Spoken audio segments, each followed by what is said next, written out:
Assalamualaikum warahmatullahi wabarakatuh. Salam jumpa kawan-kawan. Welcome back to my channel. Hari ini saya akan membahas mata kuliah akuntansi pengantar 1 tentang siklus akuntansi. Selamat belajar. Di video sebelumnya, saya sudah membahas tentang akuntansi dasar, pedoman-pedoman utama yang harus kita pelajari terlebih dahulu sebelum kita mengetahui lebih dalam tentang akuntansi. Sebelum membahas materi hari ini, yuk kita ulas kembali apa itu pengertian, tujuan, dan fungsi akuntansi. Yang pertama, tentang pengertian akuntansi. Akuntansi adalah suatu rangkaian kegiatan pencatatan, penggolongan, pengikhtisaran, dan pelaporan transaksi keuangan oleh suatu unit usaha. Dari pengertian akuntansi tersebut dapat kita ketahui bahwa tujuan dan fungsi akuntansi adalah untuk memberi informasi keuangan secara handal, detail, dan terpercaya pada suatu perusahaan atau lembaga. Di video kali ini saya akan membahas tentang siklus akuntansi. Rangkaian kegiatan keuangan dalam akuntansi kita kenal dengan nama siklus akuntansi. Siklus akuntansi dilaksanakan selama periode akuntansi yang terdiri dari 1 tahun atau 12 bulan yang dimulai dari awal perusahaan tersebut dibentuk atau didirikan. Di dalam siklus akuntansi terdapat 4 tahapan. Yang pertama yaitu tahapan pencatatan. Di dalam tahapan pencatatan ada bukti transaksi dan jurnal umum atau jurnal khusus. Yang kedua yaitu tahapan penggolongan yang terdiri dari buku besar umum dan buku besar pembantu. Yang ketiga yaitu tahapan pengikhtisaran. Di dalamnya ada neraca saldo, jurnal penyesuaian, neraca lajur, jurnal penutup, penutup buku besar, neraca saldo setelah penutup, dan jurnal pembalik. Yang terakhir ada tahapan pelaporan, yaitu laporan keuangan. Laporan keuangan terdiri dari laporan laba rugi, laporan perubahan modal, laporan neraca, laporan arus kas, dan catatan atas laporan keuangan. Nah, di video kali ini saya hanya akan membahas 5 topik, yaitu 1. Bukti transaksi, 2. Jurnal umum atau jurnal khusus, 3. Buku besar umum, 4. Buku besar pembantu, dan yang kelima, neraca saldo. Topik yang pertama yaitu bukti transaksi. Pada umumnya, bukti-bukti transaksi terdiri atas formulir-formulir tercetak, walaupun dalam sistem pengolahan data bisa berbentuk kartu-kartu pada rekaman dan lain sebagainya. Contoh belangko kwitansi, nota penjualan, pita kas register, dan lain-lain. Jenis bukti transaksi berbeda-beda sesuai transaksi yang terjadi dalam perusahaan. Secara garis besar, transaksi yang terjadi dalam perusahaan dapat dikelompokkan dalam 5 jenis. Yang pertama yaitu transaksi pengeluaran uang atau kas, yang kedua transaksi penerimaan uang atau kas, yang ketiga transaksi pembelian kredit, yang keempat transaksi penjualan kredit, dan yang kelima transaksi lain-lain. Kita bahas satu-satu dari transaksi pengeluaran uang atau kas. Fungsi bukti pengeluaran kas yang pertama sebagai bukti pembelian barang atau jasa yang dilakukan secara tunai. Yang kedua, bukti melakukan pembayaran utang pada pihak supplier atau kreditur. Yang ketiga, bukti pembayaran beban-beban perusahaan dan lain sebagainya. Yang kedua yaitu transaksi penerimaan uang atau kas. Fungsi bukti penerimaan kas yaitu satu, untuk penerimaan kas dari penjualan tunai. Yang kedua, sebagai bukti penerimaan kas dari penjualan aset tetap.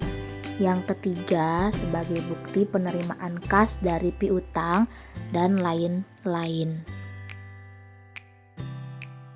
Yang ketiga yaitu transaksi pembelian kredit. Gunanya sudah pasti untuk bukti atas pembelian barang secara kredit. Yang keempat yaitu transaksi penjualan kredit. Fungsi buktinya untuk pencatatan penjualan secara kredit. Yang terakhir yaitu bukti transaksi lain-lain. Fungsinya untuk mencatat retur pembelian dan penjualan secara kredit. 2. Mencatat penyesuaian persediaan barang dagang pada akhir periode. Yang ketiga, mencatat perlengkapan yang terpakai atau tersisa selama periode tertentu. Yang keempat, mencatat penyesuaian beban yang masih harus dibayar dan beban dibayar di muka. Yang kelima, mencatat penyesuaian pendapatan yang masih harus diterima dan pendapatan diterima di muka. Yang keenam, mencatat penghapusan piutang yang tidak dapat ditagih dan transaksi lain-lain. Topik yang kedua yaitu jurnal. Jurnal adalah catatan harian secara kronologis atau menurut urutan tanggal mengenai angka-angka dan fakta setiap transaksi. Data informasi yang dicatat dalam jurnal termasuk tanggal terjadinya transaksi, perubahan di debit dan di kredit suatu akun tertentu, dan penjelasan singkat. Jurnal dibagi menjadi dua jenis yaitu jurnal umum dan jurnal khusus. Lalu apa bedanya jurnal umum dan jurnal khusus ya? Jurnal umum dipakai untuk mencatat setiap bukti pencatatan transaksi berupa pendebetan dan perkreditan secara kronologis beserta penjelasan-penjelasan dan diperlukan dari transaksi-transaksi tersebut. Sedangkan jurnal khusus digunakan dalam sistem pencatatan transaksi keuangan pada perusahaan besar dengan mengelompokkan transaksi yang sejenis. Berikut 4 jenis jurnal khusus. 1. Jurnal pengeluaran uang atau kas. 2. Jurnal penerimaan uang atau kas. 3. Jurnal pembelian kredit. 4. Jurnal penjualan kredit.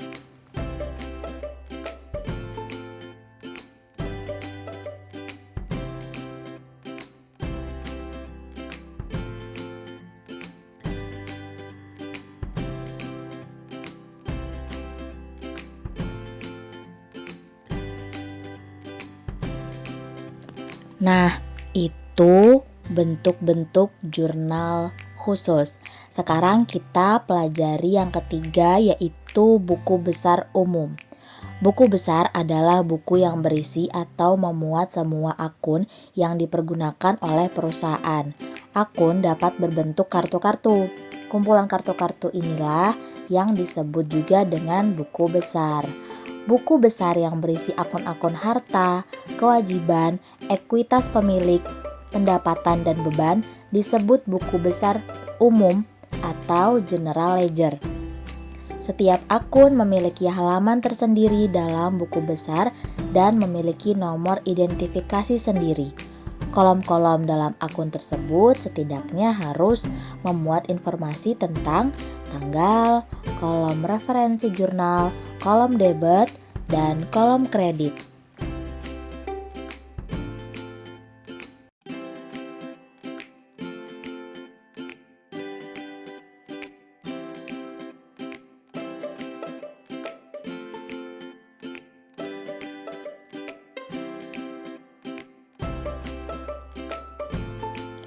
Nah, tadi ada buku besar umum, sekarang topik yang keempat yaitu buku besar pembantu.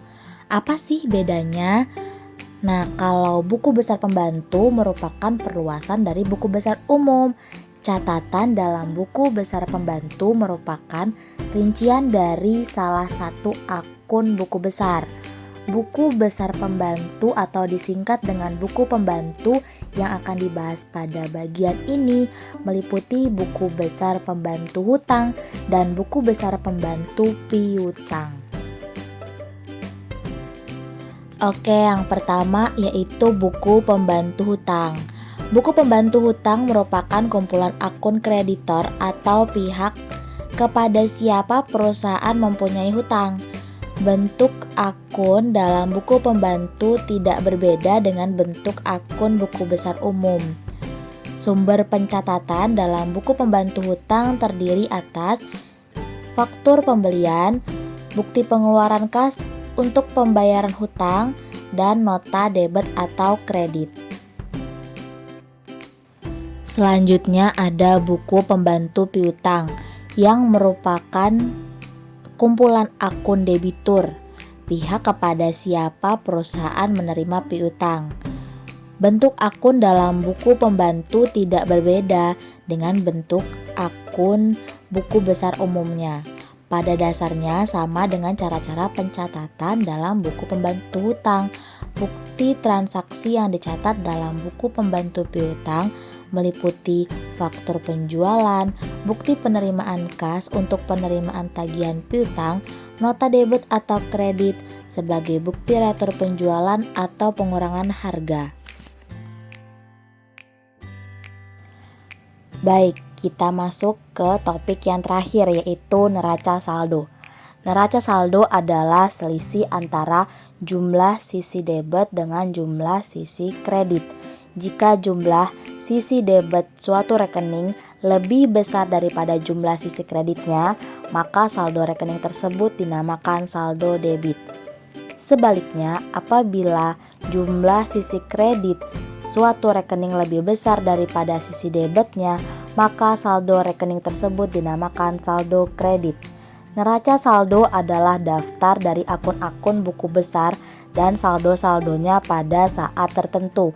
Tujuan utama menyusun neraca saldo adalah untuk membuktikan bahwa secara matematis adalah akurat, seimbang atau sama antara debit setelah dilakukan posting ke buku besar sama dengan jumlah saldo-saldo kredit.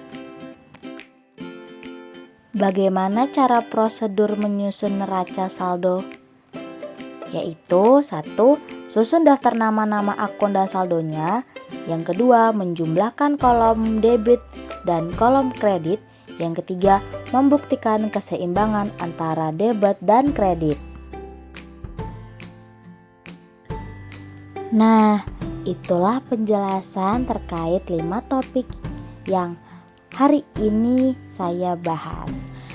Tunggu video-video saya berikutnya tentang akuntansi dan tetap stay tune di my channel, oke? Sekian pembahasan saya tentang akuntansi di video kali ini. Semoga video saya bermanfaat. Jangan lupa like, komen, share, dan subscribe ya. Terima kasih. Bila ada salah-salah kata, saya mohon maaf. Assalamualaikum warahmatullahi wabarakatuh.